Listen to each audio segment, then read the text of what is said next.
As we work our way through this whole topic about the creational glory of seasons and times of life, Rachel talking about childhood, my job is to hit the whole sort of middle bit, the portion that is the younger end of adulthood.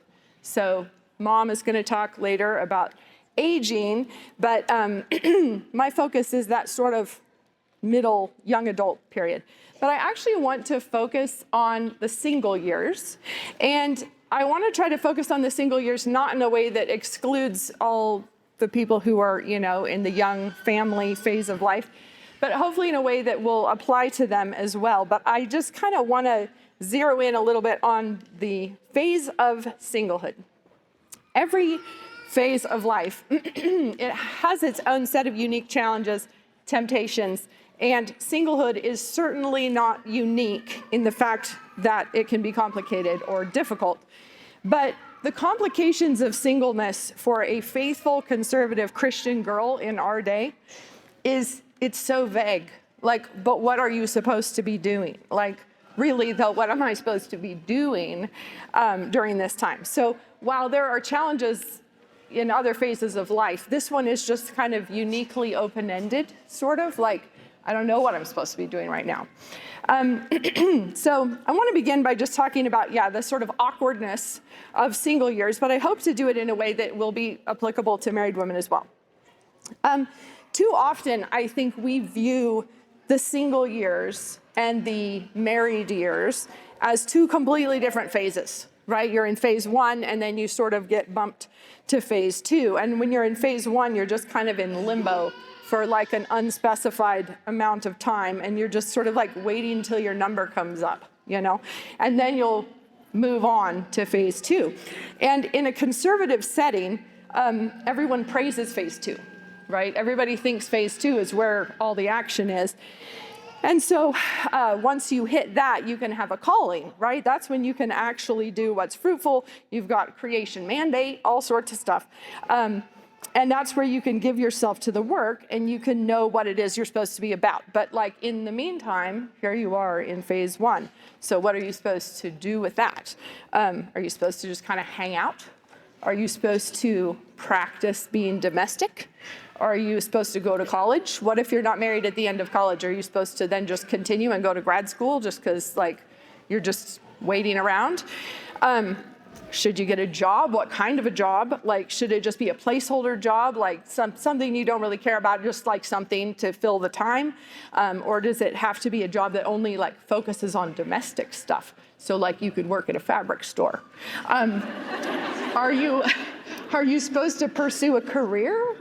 If you are pursuing a career, are you supposed to be aiming for promotion and for achievement? Are you supposed to be aiming to just make lots of money? Are you just trying to find a job where you'll meet a guy? What are we supposed to do here? And it can feel like every option is sort of problematic in its own way. If you just hang around, are you being lazy?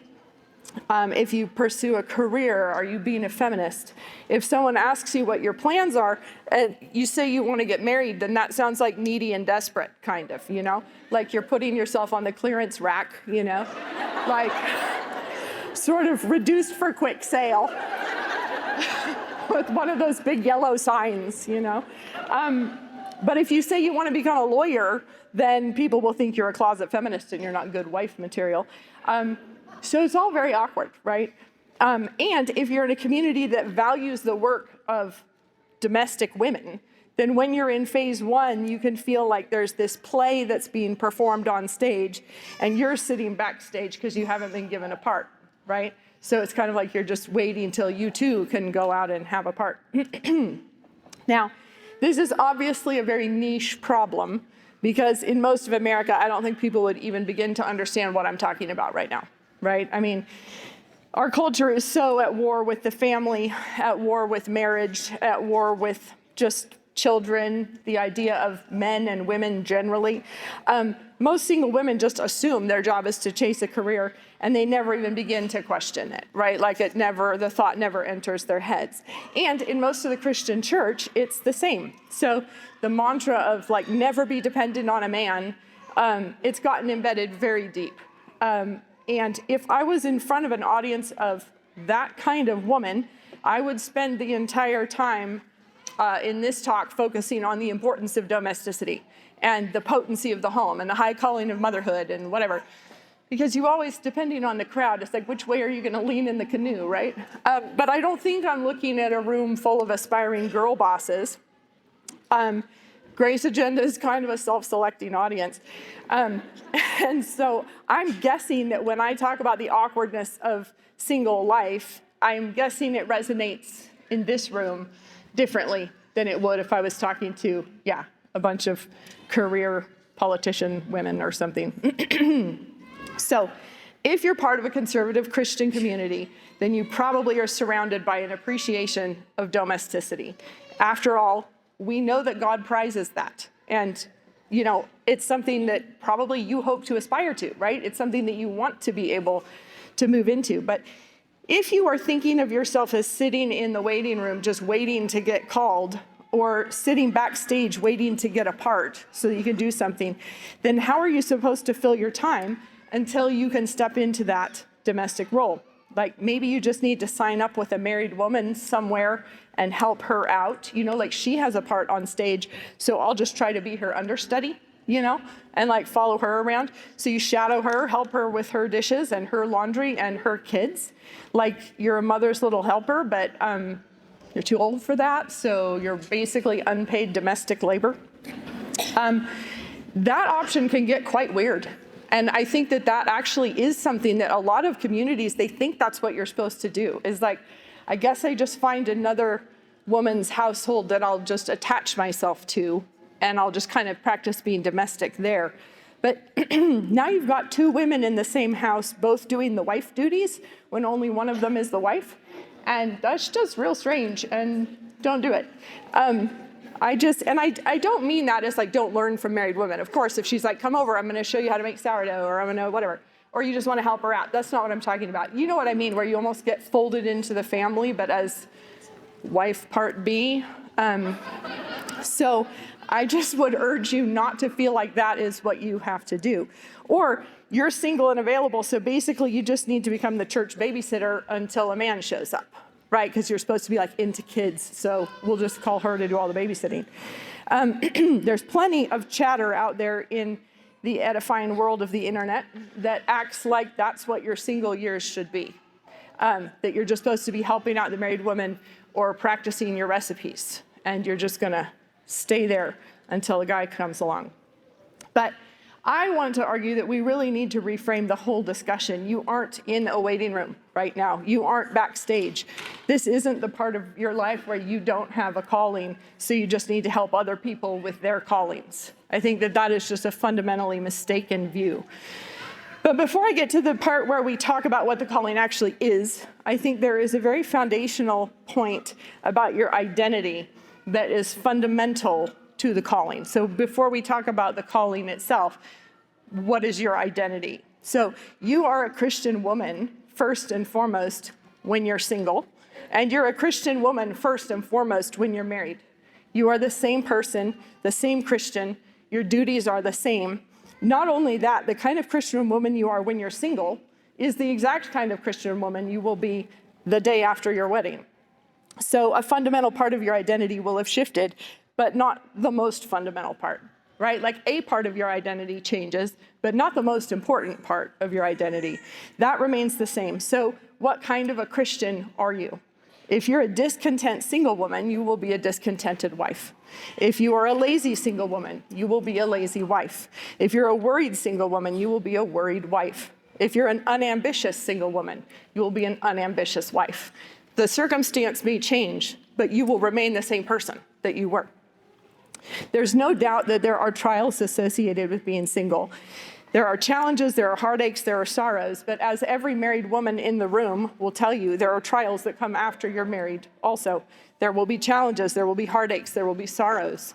So how you are dealing with these right now as you encounter them is a good indication of how you will deal with those later when you encounter them.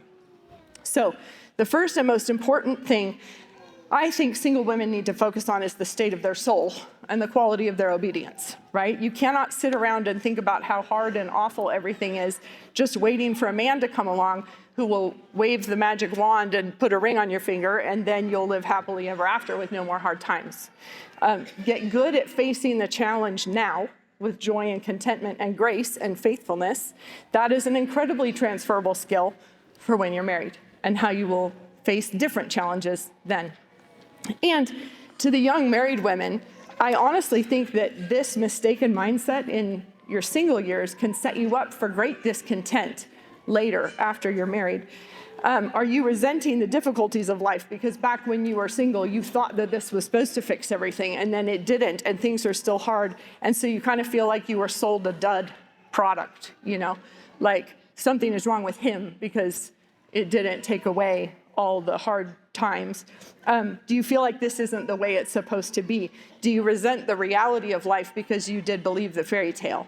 And I think that if you are struggling with discontent in that way, you should confess the discontent, but you might need to kind of rewind a little bit and think, was I just believing something fundamentally flawed? And that's what's setting me up for this persistent feeling of discontent. So I have argued that you have a calling even though you're single. So what am I talking about? And honestly, it is the exact same calling that every other woman in this room has, and that is your job is to be fruitful. Right? Don't think of your life as this big blank space with a small limited list of things that women are like allowed to do. You can cook, you can clean, you can watch kids, you can sew. End of story. The feminists have done a huge disservice to everyone with their century of bad ideas, but there is one place where they have so successfully retrained everyone's brains that even among the conservatives, we have a hard time not thinking this way. They drew a hard line between domesticity and work. They think that what you do out there for money is work, and domesticity is for the losers and underachievers who can't hack it out there, right? But since we're Christians and we know that God wants women to be keepers at home and, prizes the domestic, we have chosen the path of domesticity, not of work, right? But what we may have subtly done is swallowed the most important part of that lie, all while we thought we were rejecting it. For the feminists, the paycheck is the great vindicator of work. It is the thing that baptizes it and makes it acceptable, right? It's a completely absurd thing to have done, but that is what they did. Like the paycheck is the thing that makes this work that you do in the home for not a paycheck would be totally fine if you were doing it in somebody else's, life for a paycheck. For the feminists, the money is what makes it valuable. It's what makes it okay. It gives you self-importance. But then the conservatives react to that, and then we start thinking the women can't have a paycheck. You see, the feminists think the paycheck is what vindicates your work, and then so the conservatives are like, therefore you can't have a paycheck. But to do that is to have swallowed the lie in the first place. Money is really neither here nor there in Scripture, right? When it comes to what are you allowed to do, money is really not the point. And it's obviously an important part of the discussion. Money is a very practical issue. But it's not the thing that makes your work valuable or not valuable. And it's not the thing that makes it acceptable or naughty. A paycheck is the thing that's going to ruin it and make you a feminist. So keep money where it belongs in the discussion. Don't use it as a way to evaluate whether you're allowed to do this or not. Possibly you lean more towards the feminist side and you think your work is dignified by the paycheck. Perhaps you lean more towards the conservative side and you think that the paycheck makes your work slightly rebellious. But either way, it's just such a side issue and it's not the point. So how should you evaluate the question of what you should be doing? I think a much better way to frame the question is, how fruitful can you be with this? Not whether the work is paid or not whether it's a career or not, but not even whether it's specifically domestic in nature or not, but how fruitful are you in your life? How fruitful are you being? And once you think about it that way, it becomes the identical assignment, whether you're single or whether you're married. Be fruitful. Turn a profit on this. What do you have in front of you, and how can you turn a profit on it? Now, once you're married, that command takes on a much more specific set of specifications, right? But in essence, it's unchanged. So you imagine a little sweet pea plant that hasn't found anything to climb yet. It's growing in every direction. It's being abundant. It's putting on leaves and flowers and tendrils, and it's just growing. as soon as it finds the trellis, it's like, oh, there we go. That's the direction. That's what I'm trying to climb, is that stick right there. It could be over here, but the job in the meantime is grow. Just grow in every direction. You can't just sit there like a little sulky sweet pea plant saying the stick has not showed up yet.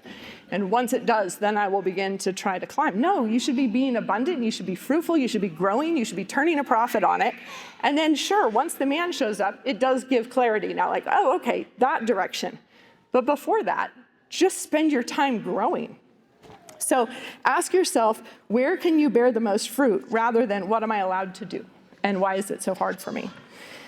And young marrieds, now that you are married, you do know what direction you're supposed to be growing, and the trellis is there. So be fruitful and cover that trellis with leaves and blooms.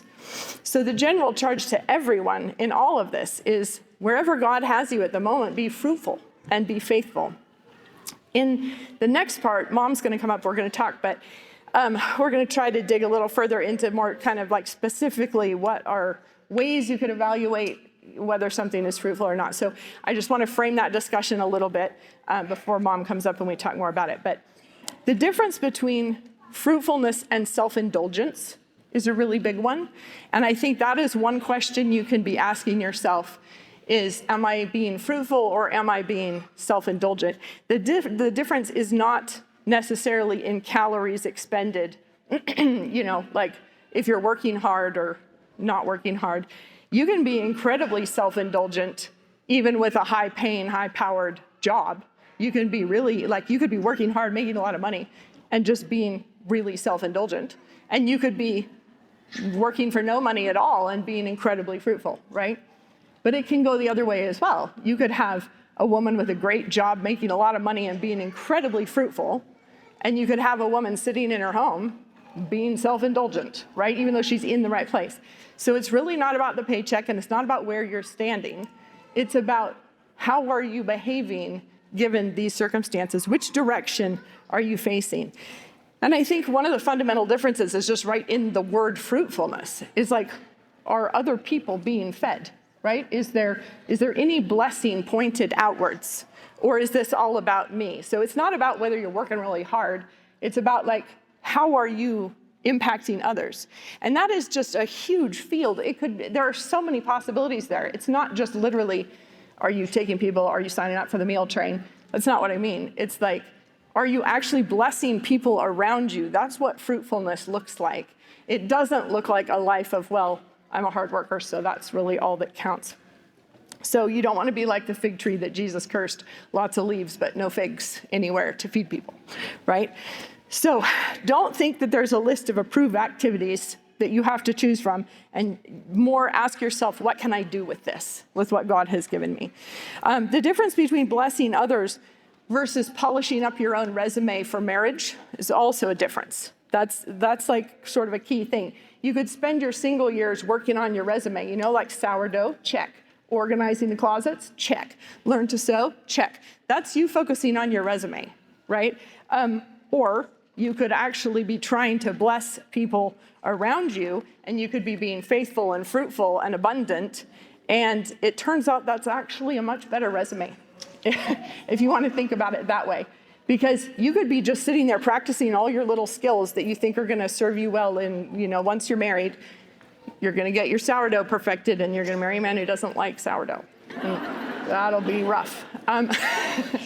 But what I'm saying is that's just very inward focused. It's like you're just sitting there thinking, what's going to make me a better, wife? And you're kind of over-scripting for God what he's going to do with it. So instead of thinking, what are the approved activities, or what am I going to do today that's going to make me a better wife tomorrow? Obviously, you should be working in that direction, right? Okay, if you want to be a wife later, if you want to be domestic later, it would be stupid not to be trying to get good at those things.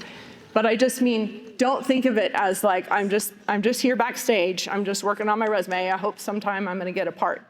Instead, be thinking, how can I bless others here with what I have? How can I be fruitful? How can I be abundant? How can I be facing these challenges with joy and just general faithfulness? So anyway, with that said, Mom is going to come up. We're going to talk more about this, because I do think that there is just a lot of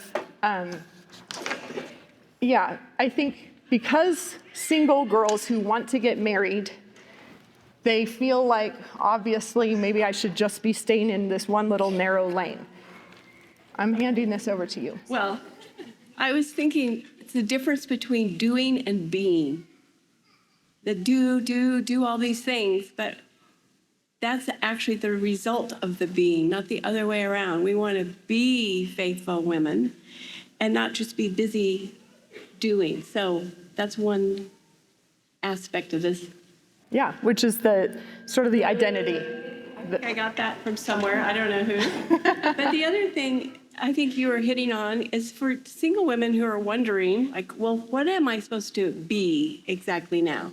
I'm too old to be in my parents' house, so I may be too young to leave. It just depends. But you look for what are your desires and what are your opportunities? And then ask God to guide you and get input, from people you respect as far as how to turn a profit on this time of singleness so it isn't the barren years or the wasted years. I did have a roommate for a short time who had this weird perspective. I think she was doing some kind of handwork. And she said, when I finally get married, I'm going to tell him, this is what I was doing while I was waiting for you. I thought, okay. But it was a sad kind of motivation. You better show up before the pillow is finished. The unknown man. Yeah, I do think, too, that there's so much more to being a helper to a specific man than just simply the ability to wash his clothes and mop the floors and cook his food. All of that can be outsourced, right? A man can handle all of those things and be single. There's more, those are good things to do, but that's not the end of the story. There is so much to being a helper to a specific man, and God uses all kinds of things. So I'm going to talk about my mother. She was a lit major, English major. Yeah. And so she's really good with red penning, your papers, the grammar, and she can go over it really tightly for you. Married to a man who's a writer, that's actually really a useful skill. That's an incredible help to a guy who's a writer. Little did I know. Right. But it would be weird for me to say, therefore, single ladies, polish up your grammar because he's going to need you to red pen his work. Then you're going to marry a beekeeper or something. And I gravitated toward that. That's what I liked. That's what my parents convinced me, excuse me, to switch over to home ec one semester, which I dutifully did. They were writing the checks. And it was not my fave because we actually learned some paper weaving in that one of the classes. But I really honestly thought, I don't think this is my calling. I loved some of it, but I said, can I please go back to English Lit? And they let me.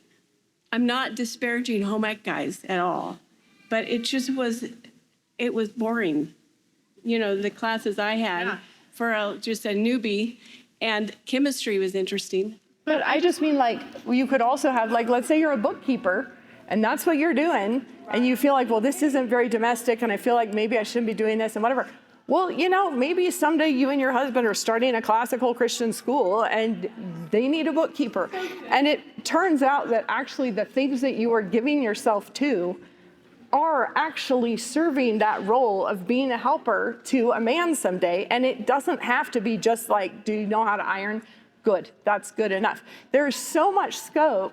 And I do think there are some professions that it just will be not serving you well at all if you try to spend your single years going there, because then, let's say you do get married, you have to basically unlearn everything or whatever, but those things are kind of a lot simpler, and they are fewer than this huge world that God gave us and all the work that there is to be done in it. And it doesn't all have to be just within the confines of that tidy little checklist.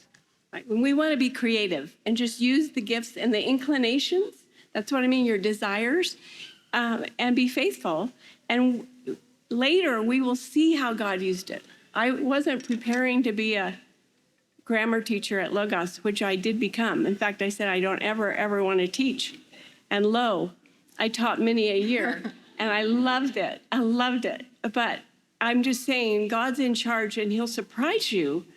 And actually, marriage isn't the finish line. It's just the beginning. And for some women who are called to stay single, then I truly believe he's got good works for you to do and a place in your church and in your community. So you don't want to, give up and despair.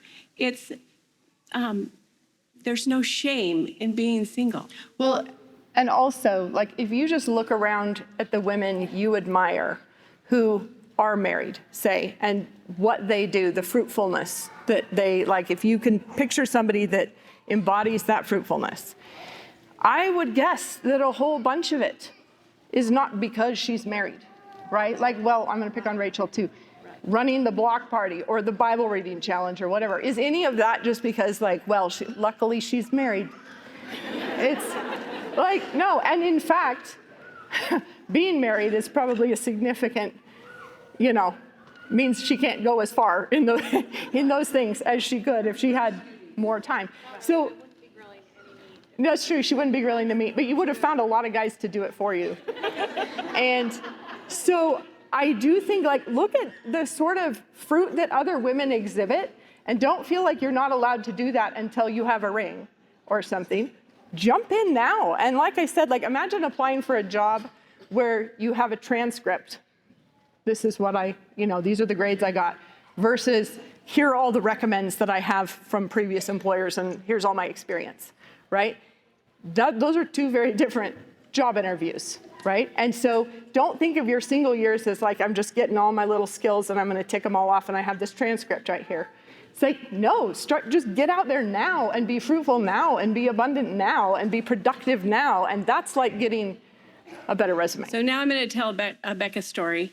When she was in high school, I had helped the girls know the fundamentals of sewing, nothing fancy, but they knew how to sew. And Becca just started going. And she did not want a pattern. So I would buy her fabric. It's a flaw. And she didn't want to use the pattern. She had a design in her head and she was going to do it. And so she would make this dress that would be almost cute, almost. And or then, maybe not even almost. Well, it would be almost, but it didn't quite work. But then I would get her more fabric. And as time went by, you guys, it paid. It paid. She became a good pattern creator, her own self. But I just think with bringing up girls, giving them opportunities, I would not want to make something without a pattern unless maybe it was a potholder or something. I like those directions, not Becca. And so we had a lot of fails, but she did use a pattern for the Calvin Klein jeans, and she made jeans. This is true. So she likes a hard job. And so as a mom, just try to get your girls, if they love doing this, well, like I said, I figured this money isn't really investing in her wardrobe, but in her. Very little of it ended up in the wardrobe. Yeah. Yeah, and I do think, though, there are so many gifts and personality types and things you're drawn to and things you're good at. And I feel like our grandpa Jim always had his little 3 questions he would ask about how do you know the will of God for your life. And he was saying it's when these 3 things line up is what are your gifts, what are your desires, and what are your opportunities? Because when those 3 things converge, there you go. But you might have the desire to be an opera singer, but you do not have the gift. That is a good indication it's not God's will for your life. Or maybe you have the gift and the desire, but you just don't have any opportunity. It's just constantly closed doors. Well, it's not God's will for your life. It has to be all 3 things at the same time. And so, what are you good at? It doesn't have to be the same exact thing that some other woman is good at, right? What has God given you? What do you enjoy? And then what do you have the opportunity to do? And then it's kind of turn a profit on. yeah, and it's love God and do what you please. Isn't that how the saying goes? It's like there's a wide open field here of profitable work in so many different fields, and you don't know how God will have more fruit come from it later. So I would just say, don't feel like you are backstage. Don't feel like you're in the waiting room, and don't feel like you have to wait until you're married before you have a calling, because the calling is the same. One more example, if I may. So when I was single and working in a Christian bookstore downtown Moscow, there was a little short Jewish lady working with me named Barbara Friedman. Single lady, always single lady. And I tell you, she packed a punch. She would have people come in and she'd be sharing the gospel with them and have opportunities like nobody else, because she wasn't threatening. She was so little. But one time, this guy that she was ministering to in the bookstore, she found out he was an escaped convict, by the way. And before he told her, he had made her promise not to tell. But anyway, she told. But a little bit after that, he was out in front of the bookstore having a fight with his girlfriend, and he was a scary guy. He pushed his girlfriend up against the wall. Well, Barb ran out there and she got between him and she said, "That is no way to treat a woman," So I just think of Barb. She never was suffering about not being married. She was like a force to be reckoned with. And that's really what we are called to be, in a sense. But I don't have her gifts. I didn't have them then, and I don't have them now. But boy, I could thank God for her and got to see her up close. What a privilege that was. Yeah. And so I do think, as far as but how do I tell if I'm being fruitful? How do I know? I would think the first thing is, what are you aiming it at? What is all this work aimed at? If it's aimed at yourself, and that could be in any direction. It's my career, it's my promotions, it's my reputation, it's my ambition, it's all, if that's what it is. And then it's my bank account and my vacations and my trips to the winery with friends on the weekends. That's a self-indulgent lifestyle. But you can do the same thing by thinking okay, I'm doing all these little domestic things because it's my resume and I want to get married and I want to get picked, and this is all about trying to make me more marriageable. That's very self-indulgent. It's completely focused on yourself. Where it's no, how can you actually give? So which direction are you looking? And what are you doing? Maybe you're working hard at your job because you're saving up to buy a house so that you can then host people. That's fruitfulness, right? Or, I can think of lots of ways you might be working in the CPA office and feeling like this really is plan B. But it's not plan B, apparently, in God's view. This is where he has you. It's what you're supposed to be doing. So how can you turn a profit on this? Can I close with one example? When I was single, I remember thinking, I don't want to be here just treading water. I want to be pursuing the Lord. And if he has a husband for me, he'll just bring him. We'll just meet each other. It will happen. But I'm not here just treading water.